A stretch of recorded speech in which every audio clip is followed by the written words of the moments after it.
Hi, my name's Tom. Welcome to episode 3 of The Row, a series that combines the documentation of a fundraising challenge I'm undertaking and conversations with people of note regarding mental health. I'm raising money for the mental health service Shout, the UK's first and only free, confidential, 24/7 text messaging service for anyone who is struggling to cope. For more detail about the challenge and how you can help Shout, and how to donate to the challenge, please click on the link to the Just Giving page in the description below. Thank you. In this episode, I'm in conversation with podcaster and entertainer Stevie White. Stevie is best known for being the co-host on JaackMaate's Happy Hour podcast, a comedic conversational podcast that also interviews internet celebrities. Both Stevie and Jack are mental health advocates and have worked with Shout, helping showcase their Talk Squad initiative via a live stream on Twitch. The Talk Squad involved gaming sessions where people had the chance to speak confidently to one of Shout's mental health professionals while playing a video game. I really think this shows the fantastic work that Shout are doing for young people that feel they need support. More than 50 people signed up to a session, with the majority of participants saying it was the first time they'd reached out for mental health support. Stevie is also completing a 5-kilometre row with me in an in-person support row.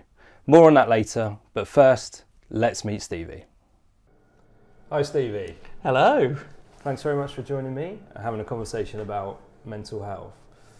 So in the intro to this, I've described you as an entertainer and podcaster. Would you say that's a fair description? How best would you describe what you do? Podcaster? Yeah. I'll allow. Entertainer, very loosely. Yeah? I'm not sure how many people I'm entertaining.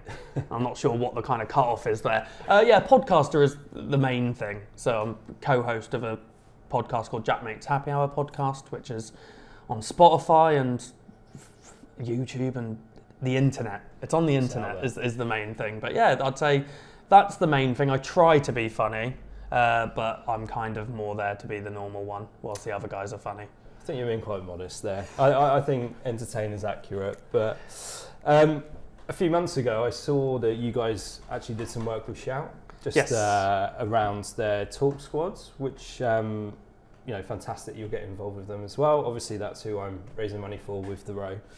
Tell me a bit more about that. What was the experience that you had on the day? Yeah, so I was signed to an esports organisation called Guild Esports, and they messaged me one day and basically said about this initiative they were doing with Shout and Talk Squad.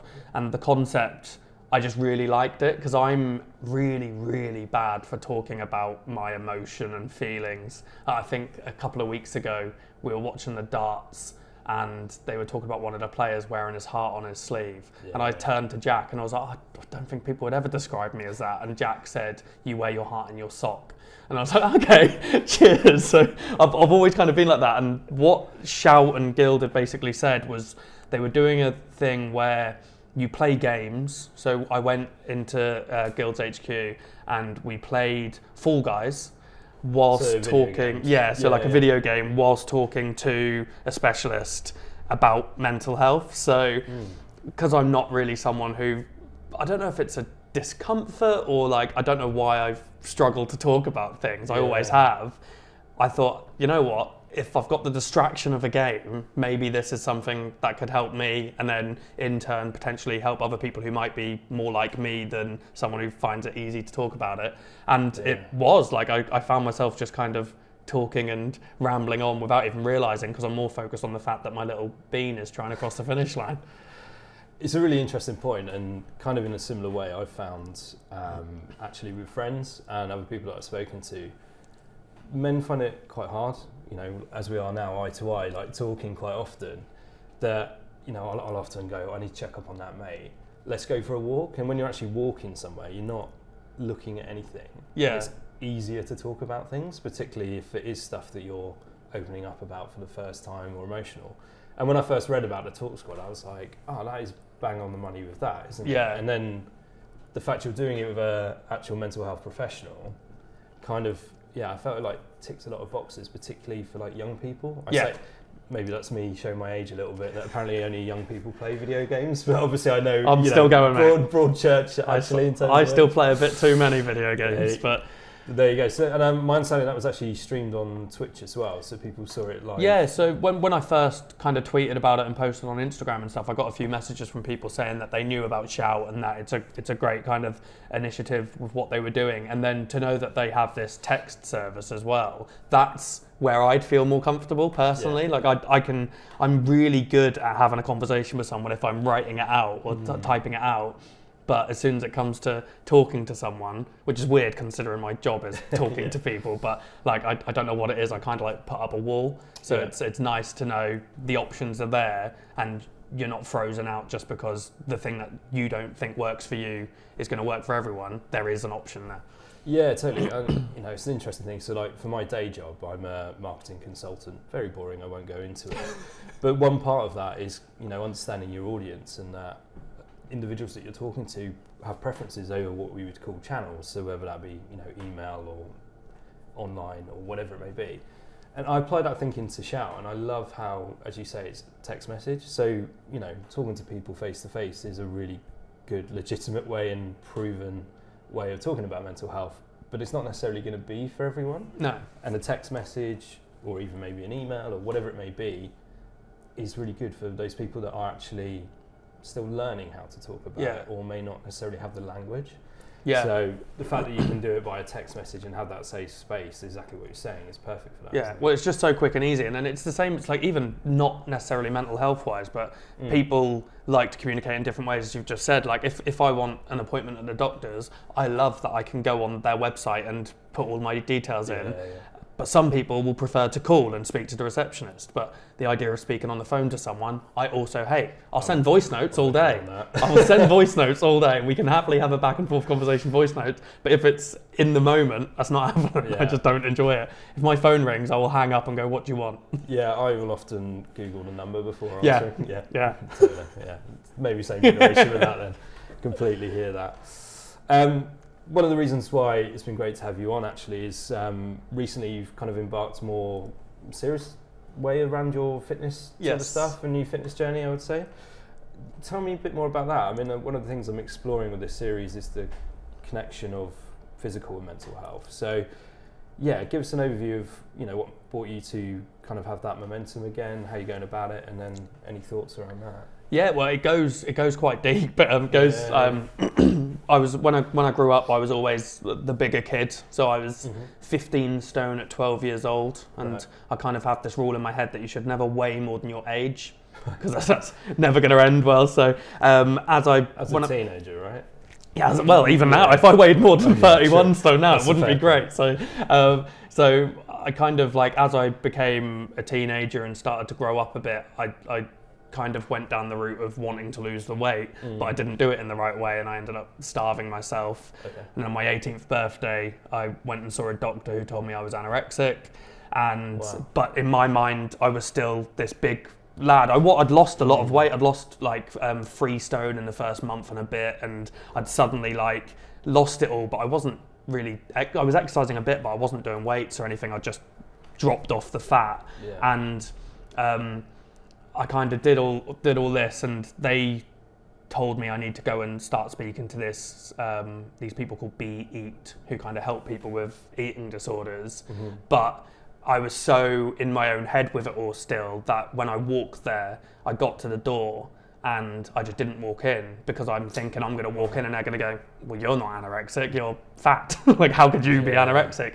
And it took me years even after that where I started to realise that bigger people can be anorexic, because it's not about your size, it's about your eating habits, and it's literally an eating disorder. So I did all that, and then over the next few years when I went to uni and stuff, I really got into going to the gym, and I enjoyed doing it, and I kind of overdid it. So I'd start tracking calories, but I'd get in my own head about that, and it was always really hard for me to find what the right thing is for me.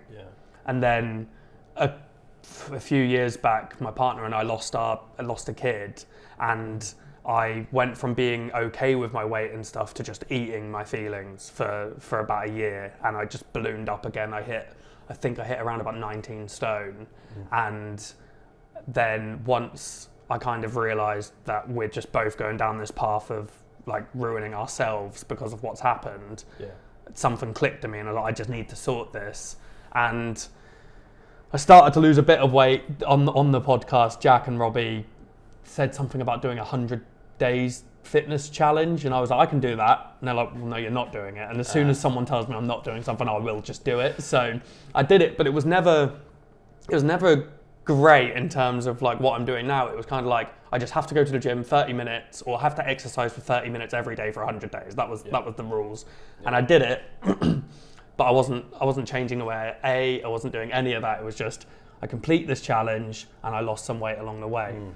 This thing now is kind of like, I'm in such a good headspace with routine and everything. It's like, I've created a side Instagram account, Stevie11 Fitness, where it's just for myself. If people choose to follow it and it can help them in any way, cool. Yeah. But I don't have real advice because it's only what I'm doing. Yeah, I'm not qualified in any way. It's just what I enjoy doing. I had one of my best mates as a personal trainer and he's giving me stuff to do. But I can't then say, you should do this because he's done that for me. Yeah. But doing all of that has just helped me massively, and I've gone from 19 stone down to below 15 stone now. Amazing. And I'm just feeling much more confident, and I'm doing more weights than I've ever done before, which is something I kind of was okay at for a while, but now I'm finding I enjoy doing weights more than I enjoy doing cardio.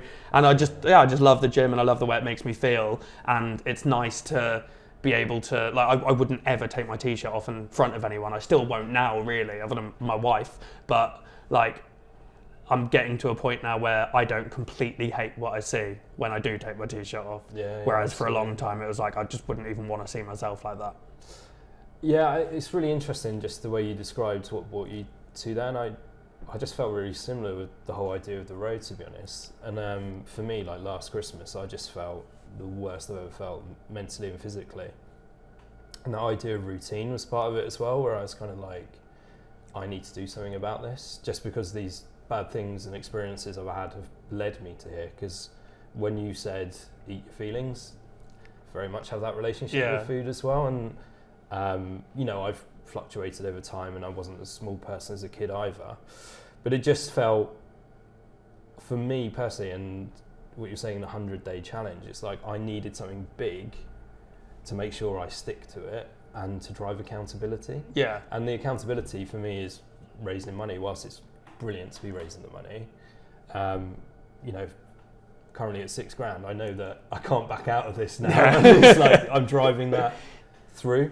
And it sounds similar to with your Instagram account, like that's accountability as well. Yes. So like it's making you turn up each day as well. Yeah. Maybe even not consciously, it might be subconscious, but that's out there now, isn't it? Yeah. So it was conscious for a while. I'd put on like my Instagram, my main Instagram, I'd put stories up being like, I'm going to the gym, and I was like, these people don't follow for that. They don't care. They follow in the hope I'm going to do something stupid or funny, maybe, but they don't care that I'm going to the gym. So I was like, you know what? I want to post. I want the accountability, but I'm going to post it somewhere separate, and I've got that, and it's a thing, and I do use it. I post stories all the time, but I am kind of like, what do I post as a main thing? So I'm now trying to think. I'm not trying to be a gym influencer. Gym influencer. Yeah. It's for me.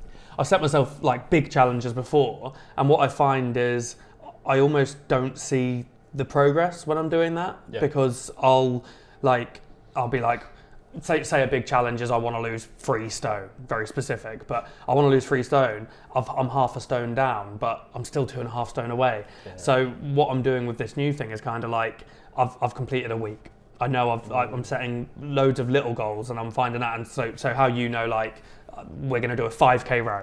I'm trying to focus on those things a little bit more than just seeing the end goal, because I always get in my own head about an end goal. I'm always too far away from the end goal. Yeah, it's a fine line, isn't it? And I think actually having a balance of both is something you're only going to understand when you get to it. So like having that bigger goal or objective, and then the smaller things that lead into that, actually tick like tactical level, if you know what I mean. Yeah. Getting through those, and then before you know it, you're already at that bigger one. Exactly, yeah. But I always find there is a danger, isn't there, of without that, or framing it that way, I guess. As you're mentioning, just having the big goal can seem daunting, and particularly because you're not going to see your own progress. It's only like, I had recently going to see my wife's family, and they're like, oh, Tom, you lost some weight? And I'm like, yeah, feel better for that. But it was like, I suppose I have. I know I have. Yeah, you don't realise. But then like, when it's perceptible from other people, not that I really care much about that because I'm doing this for me, it just shows that, that's what comes out of it as well. How's your food looking now then?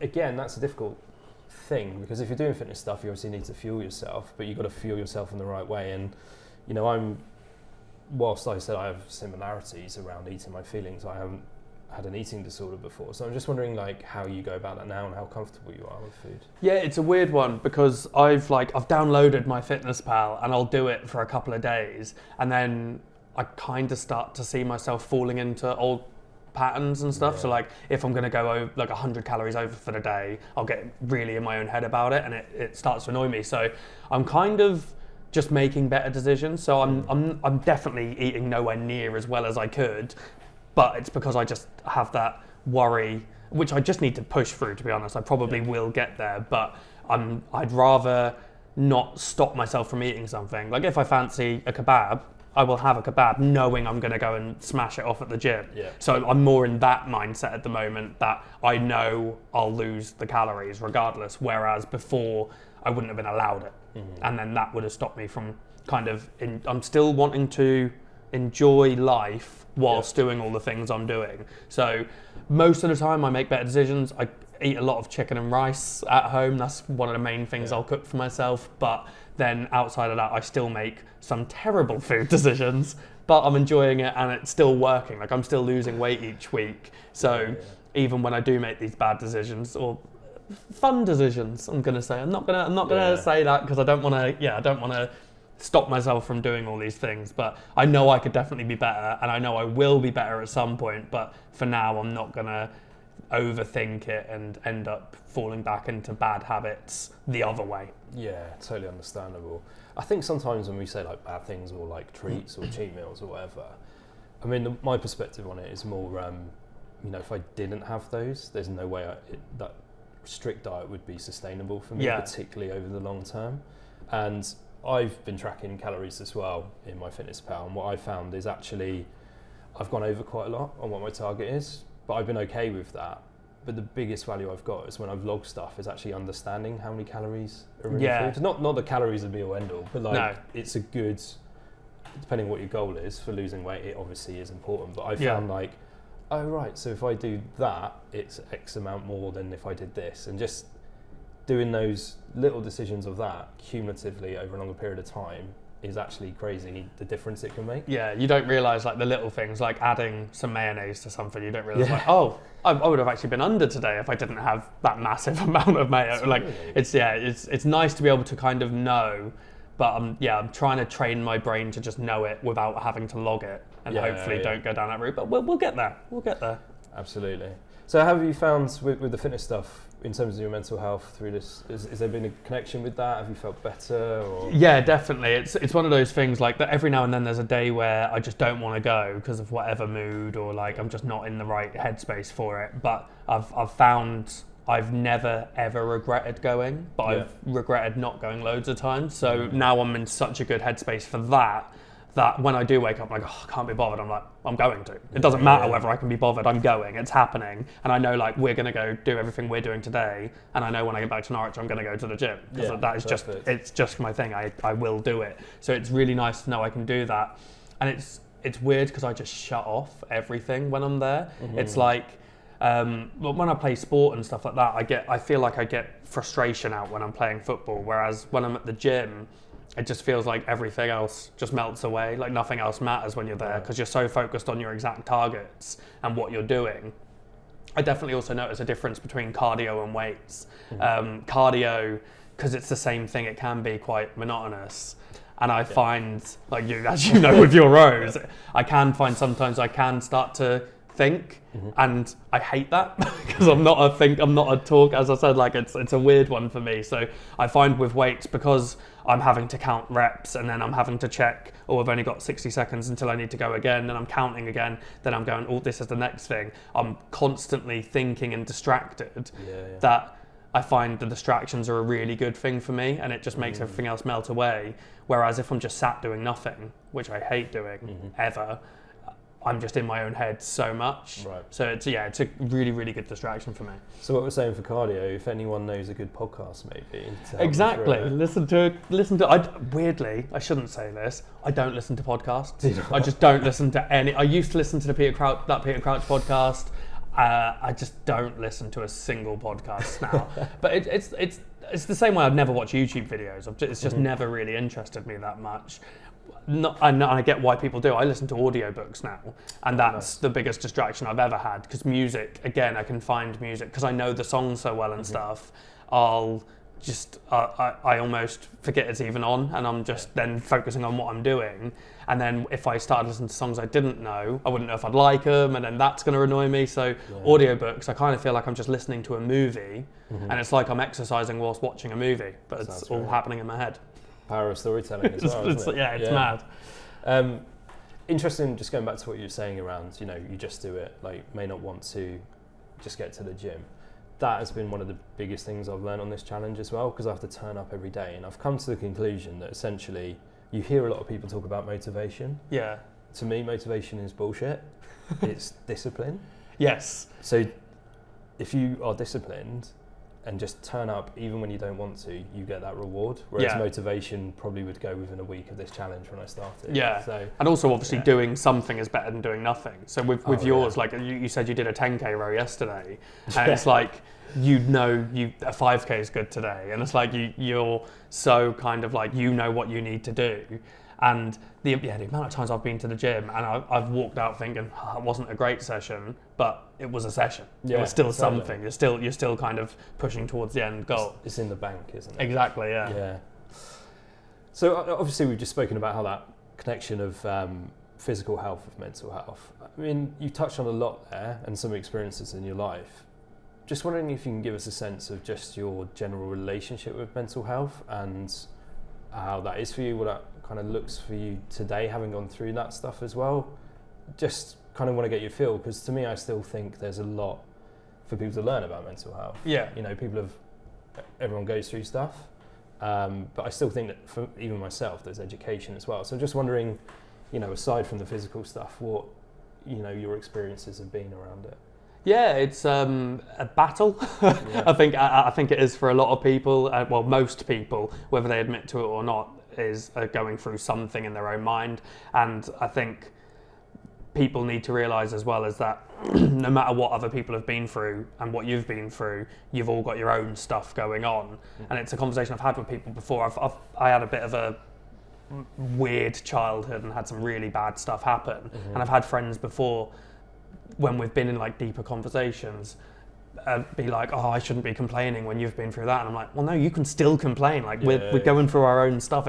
You don't pinpoint who's been through the worst stuff. It's like, you've got your stuff, it's affecting you. Yeah. And I'm always dealing with stuff. And it's kind of like, at the moment, I'm in a very good headspace. And I think it's because I'm so motivated with a gym, or at least I'm so kind of in the right routine and everything with it all. So I'm in a good headspace for that. But stuff still annoys me all the time, and stuff happens all the time, especially being on such a public platform where people will dig in at the smallest things, and then I'll get in my own head with that. So like an example of that is our Reddit would occasionally, like a couple of months ago, they were like digging at really small things. Like I'd see comments on there being like, oh, Stevie's laugh is so annoying, and then I'd start going into the podcast going, oh no, I shouldn't laugh here. And it's like, it was really making me get in my own head about, am I doing things to please other people? But it's like, I'm just laughing. Like, what more can I do in this situation? It's like trying to fight how I felt about myself compared to how other people feel about me. And when we first started the podcast, it was awful. Like the amount of comments I'd get from people being like, why is Stevie on there? Like, he's not anything. Because obviously I didn't come from a YouTube background or anything. I came from being friends with Jack. Like I wasn't an entertainer, as you put it. And it's like, I don't think people realise sometimes when they're just typing stuff on a keyboard that we will see it. Like, and 50 positive messages will always be outweighed by one negative one, and that's partially on me, that's on the way I feel about myself, but they don't know how I feel about myself, so they don't realise it's going to affect me the way it does. And I'll have to take breaks from the internet all the time. I barely ever use Twitter anymore. I don't tweet ever anymore, just because that is one of the worst places for people to give that kind of hate. And like, I've taken breaks from the Reddit on multiple occasions because we'll record an episode, and for the next few days before that episode even goes out, I'll have, I said that thing, they're going to hate that, they're going to really dig in on that, and then the episode will go out and they just don't, and I was like, I'm in my head because they have in the past, but that's now on me. And I think I have to fight that battle all the time, where I need to realise what I'm doing is fine because I'm doing it and I'm choosing to do it, and people will have their opinions. And I think recently Spotify have added comments, and my God, is that one of the worst places to look. Right. They're just awful. Like, so many of them are just awful people who want to be absolute knobs. Like, I had one that really annoyed me last week, where we uploaded an episode and I speak about Isaac's my son, but he's my stepson, but his dad's not in the picture at all. And someone commented on Spotify, I did a throwaway comment in the episode that I take Isaac to the cinema all the time, and someone left a comment saying, Stevie needs to stop pretending that boy is his son, it's needy or something like that. And it's just like, why leave a comment like something like that? I've known the boy for 6 years, his dad's not seen him for 5 years, and it's like, I'm doing everything I can. To me, he's my boy. But then there's just one person has left that comment. But then the episodes get hundreds of thousands of listens, and I see one comment, and it's like, why has that affected me so much? So I think I could definitely be stronger, but I don't know what to do to get there. But you're human, right? Yeah. And like we were saying, even if it's one negative to every 50 brilliant ones, that part of the human condition is often to focus on that. I really struggle. I mean, I've never been in a position for people to say comments to me, thankfully. But wait for this one. Yeah. I'm going to tweet it and be like, can you just go and leave this idiot loads of bad comments? But I don't know, maybe as I've got a bit older and frustrations with people doing that, I would just think, like, what value are you putting in the world by doing that comment? Or when I've had altercations, maybe, like in public, like nearly had one in the car earlier. I'll explain that later. Do you have road rage? No, I was okay. But maybe it's something I did that caused it with someone else. But often people will say stuff, and if it is something I've not actually done, I did say it to an old boy once who frustrated me. I just said, well, what value did you just bring to this situation right now of you saying something to me? And often you just shut him up. I just think, I like commenting on Instagram stuff, but I never do anything negative. But even if it's like a fun thing, I'll before hitting post, we'll go, what value am I bringing to this? Yeah. And if it's like, will they find it funny? Or like valuable, not at all, then I won't do it. Yeah. And I don't think enough people do that. But I so rarely comment on anything now. Like, I barely comment on my friends' stuff. It's like, because I just don't see, I feel like sometimes leaving a comment is an opportunity for someone else to come back at me for something. Yeah, true. Or like, I will just, as you've just said, like, I'll just go, do I need to? Yeah. No, probably not. Will it change anything if I hit send on this comment? Probably not. Probably not. And or will it make me feel better? And that's what I think sometimes with people on the internet is like, why are you doing it? Clearly something more is going on for you, to kind of feel like you need to go out there and say negative stuff. But that's an interesting perspective, I think. I think that is true. There is a lot of that where, going back to your point, everyone goes through their own stuff, don't they? And it will be on that. And kind of, don't need to go into details or anything like that, but obviously you mentioned your childhoods. I'm more interested in, do you think, when we talk about your mental health now, the effect of that experience is changed as you grow up and you had to kind of navigate the world mentally in a different way, or is that something that you've kind of parked, moved on from, and you're now focused on other elements in your life? Yeah, I think for the most part I could say I've kind of moved on from it, but it's something that will always affect me and kind of play in my mind, and as every now and then it overwhelms me again. But I think it's probably also made me a much stronger person. Mm-hmm. So I think Yeah, I think I kind of take a lot of situations as they come, but also my childhood is probably why I'm not great with opening up and talking about emotions, because I was a 9-year-old and I've just had to shut off completely, or I feel too much and I wouldn't have been able to cope at all. So I think 22 years down the line, I'm still very much in that thing of, if I shut off, nothing can hurt me. If I don't open up, no one can get to me. And if I don't show vulnerability, I'm a rock. And I for the most part, I take that kind of thing online. So when people do say stuff, I'm just like, oh, you're an idiot, move on. But every now and then something will get to me, but I still won't openly admit to it. So like, even with that situation with the person who commented about Isaac not being mine, to my wife, she was fuming. But I just kept going to her, they're an idiot. Leave them to it. They've got nothing. They've got so much going on in their own life. But I'm actually sitting there thinking, that has annoyed me. And she doesn't even know that. So I should probably tell her before this goes out. Yes. But I just think if I just stay solid, it can also help the people around me. But in reality, it's probably better if I could open up and talk, because that could also help them. Yeah, it's an interesting one. And, part of the reason I asked that question is through my own experiences of the last few years, having going through therapy, and I don't know how many hours I've done now, but as part of that, with my therapist, we've really gone through my upbringing and everything like that. And at first I was kind of like, therapy bingo, yes, my parents are divorced, all of this. And then once I got over that frustration and sort of dug a little deeper and understood, I realised it's actually whatever scenario you're put in as a child that actually influences the world and how you perceive that world. Yeah.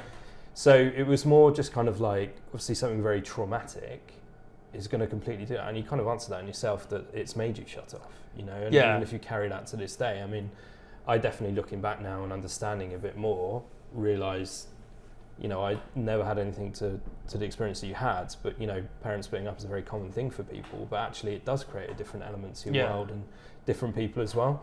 And some of it is how I behave today, and I'm like, oh, that, the penny's dropped so many times, like through that, and I'm kind of like, oh, right. And, some of it has manifested in my well-being now, and the struggles I've had mentally is because I had this world that I created, and then traumatic things have happened that have changed that, or just as I got older or got more responsibilities, or now having a child has completely shifted that. Yeah. And whilst having a child brings up so many good things, it completely changes your world. So there's a lot of identity shift in that as well. Yeah. So I guess it was more kind of like that side of things that I was. Yeah, I think there's elements of me where I kind of, because of everything that's happened, I just kind of expect bad people to be a thing. Like, I just kind of walk through thinking most people are out for themselves. Like, that's why I hate London so much, because when I'm walking through London or experiencing London, all I'm seeing is people being out for themselves. And then I have a little bit of road rage, but for the opposite reason of what most people would. I just hate how rude people are. Yeah. And I get annoyed with that all the time. So like walking through London, I hate that people will not hold the door open for you, and I become really passive aggressive. So I'm like, oh yeah, thank you, yeah. And when I'm driving, if people don't indicate, I'm so angry all the time. It's like, because indicating is the one thing you do when you drive that you're doing for other people. Because you can't see that you're indicating. You're doing that to make everyone around you aware that you're about to turn. But people are so selfish and so rude, they don't do it. And that really frustrates me. And I kind of go through life just going, idiots everywhere. But also, I guess there's the one positive of that on me is that I'm love having manners, and I quite like doing things for other people and making sure other people around me are good, even if that's at the expense of myself. So I won't necessarily want to talk about the way I feel, but most of the time I'm happy to be able to have a conversation with someone else about how they're feeling, even if I don't ever give my own input of how I am, if that makes sense. Yeah, no, it does. And I think that's quite a common thing often with people is sometimes in a social group you get the one person that is the person that will listen to others and like you say, may not necessarily kind of be open with their own stuff, but be that person to kind of go to. Actually, kind of nice little segue to my next bit, which was I wanted to talk about the podcast itself, but more from the perspective of the way I see it, is actually a brilliant example in the public image and eye of male camaraderie and male friendship. And that is, bringing me on to the row with the loss of my friend has been something very important to me in my own mental health stuff. But then also my other friends in that friendship group have been a brilliant support. So I just wanted to get your sense on that, because that is a fantastic support network as well. And the role of male friendship is often overlooked, I feel. Yeah. And when we talk about mental health in young men, I actually think it's something that should be, spoken about more as an important thing. Yeah, I think, we always say the podcast is our therapy. It's like, without even realising it, you're saying you're so just open with each other, and we probably overshare. But we always say that it's our own kind of version of therapy. Even when we're taking the mick out of each other and joking at each other, we're always making jokes that we know the other person's comfortable with. We never really take it that one step too far or anything. And you do get lad groups who definitely do that, and you can get bad groups of friends, but you should be able to have a friendship where if they do say something that crosses that line, you should just be able to don't do that again. Absolutely. And we've never really hit that on the podcast. We definitely push the line, and you came to one of the live shows and you would have seen one of them very much based around my childhood, and it's almost like a joke was made during when we were kind of planning out what that live show was going to be, and once that joke kind of broke that wall, we were like, oh, okay, is this just okay now then? Is this where we're going to joke? And I think that kind of helped me as well, because it's like, it just made light of it, which feels like something that shouldn't be made light of, but it's been 20 years. If I'm going to do it, let's just go all in on it, and let's just let's kind of leave it at that. And I think the podcast is just a great way of therapy. And I will, backtracking a little bit on what I said about the internet earlier, also our audience for the most part are incredible. And when I've been through stuff, like I mentioned earlier about losing our boy Noah, when that happened, I kept everything off the internet completely. No one even knew Ariane was pregnant. We were just gonna go through it all, didn't need to be on the internet. And then when we lost him, Ariane was very much like, I need support from people. So she wanted to post about it to her family and friends so that they could support. And then I was just like, you know what, let's just post it. And it was overwhelming. Everyone was absolutely incredible. You still got absolute idiots in that situation, which was vile, but it really kind of showed that the good side of the internet. And even with this much smaller thing, but obviously last week when I said about the person saying Isaac isn't mine, the internet went all in on that as well, and they were like, Stevie, you're amazing, you're great, that. And it's like, they are incredible, and it's nice to know, as I said, 50 good comments, 1 negative. I need to try and focus more on the 50 good. But yeah, overall, podcast-wise, is definitely a huge thing for all of us. I think we all, me, Jack, Robbie, and Alfie, all get something out of it that definitely helps us. Kind of, whether it's us making light of little situations where we can just suddenly be like, this is awful, but what, it works, and we're all kind of there for each other when we need to be. You got each other's back. Exactly, sure. Yeah, totally. And those, between the four of you, it's going to be more likely that things happen in the time that you've been friends as well. Even, the podcast is, how long has that been going? 6 years? 6 years, yeah. 500 and something episodes. It's pretty good going, but awful experience you had there, so I'm very sorry to hear about that. How did you react in terms of getting through that? For your head, did you do things for you? Was it as a couple, Well, no, as I said at first, we just ate our feelings. It was, and I think it pretty much broke us as a couple as well. So it was kind of we didn't talk to each other about it. We both kind of just went into shells and became I'd be faking my happiness on the podcast all the time, and then because I don't talk to people, I'd just kind of be I'd go to the podcast, be happy, go home, be miserable, eat. And I did that for so long, and it was kind of I think Ariane and I just both took a step back and was we need to sort this out. And so when we had to work on us as a couple, which helped us then work on ourselves as well, I became awful. I was just not a nice person, but in the sense of I was just so in my own self of being miserable that I just didn't really notice what was going on around me. And I'm as I said before, I'm the type of person that looks for distractions. So if people are playing football, I'm going to play football. Doesn't matter. I'm going to do this, and then I'd kind of neglect Isaac and Ariane for a while just because I needed distraction, and they weren't a distraction. They were a memory of it. So I think I kind of pulled away for so long that I was then like, I'm not me anymore.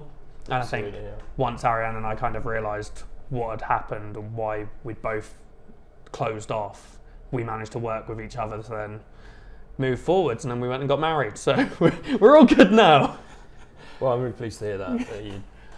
Marriage is kind of, these experiences make you stronger as well. I found out with my wife, so we had some fertility journey, had some miscarriages as well, and it's really difficult because it's two people involved in that. You know, with the loss of my friend, even was kind of in the midst of that as well, so it was a bit of a shit sandwich. But whilst my wife was still friends with him, that grief was kind of felt more my grief because my friend had 25 years, whereas, you know, both of us were experiencing that for the first time and it not being great. And, you know what, we were already married, but I like to think that we're actually stronger from that experience as well, and it's been part of it. Obviously we're lucky enough to now have our son, but it's really tricky in terms of navigating that. I guess what we're both doing here is, and you kind of touched on the word vulnerability earlier, and you said you weren't in a position often to put yourself in the public eye as being vulnerable, but you know, I'll dispute that. I mean, obviously we're having that conversation now as part of this research. I listened to the podcast, I think it was 3 years ago, where you had an interview with Jack and you opened up about stuff. You've absolutely put yourself out there and embraced that vulnerability, and I found that embracing vulnerability myself has been really rewarding in terms of getting it out there. It's just what it is, and I felt better for these sort of things. Is that how you felt, like when you've been open about things? I know I'm interested because you said you weren't, but then I'm kind of like, but actually I feel like you've been a really good example of it. Yeah, I think, well, I guess this is probably the second most open I've ever been on anything. So there's that one episode, Get to Know Stevie White, I think it was called, about 3 years ago, and that was the first time I'd ever opened up.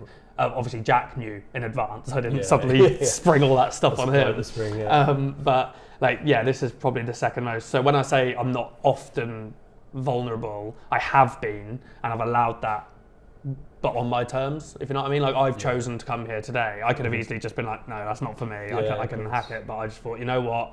I don't know if it's a New Year's resolution or what, but I'm just thinking I think if I'm more open with people, perhaps emotionally, then that could help others. And as I said, I love nothing more than trying to make sure others are okay. So if me being open is a way to do that, then maybe I need to break down my own walls of that and push forward for it.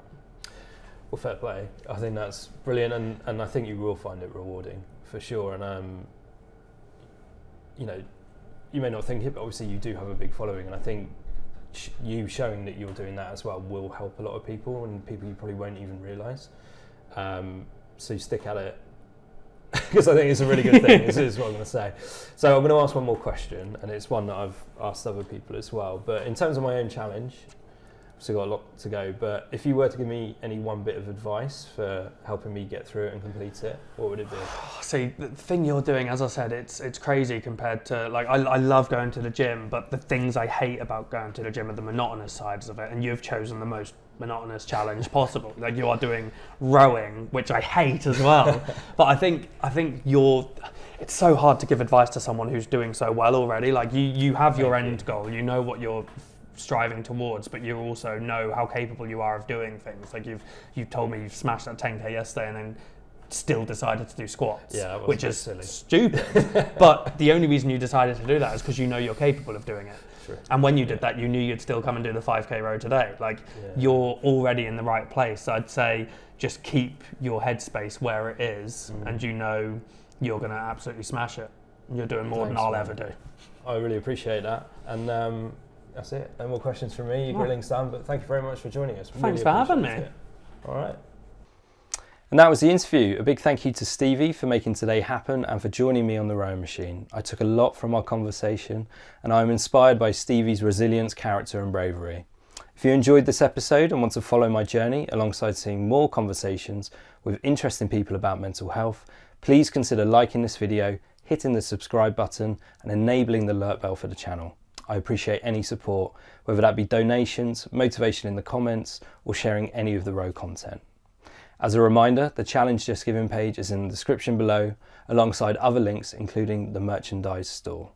Thank you for joining me on this episode and I look forward to seeing you in the next one.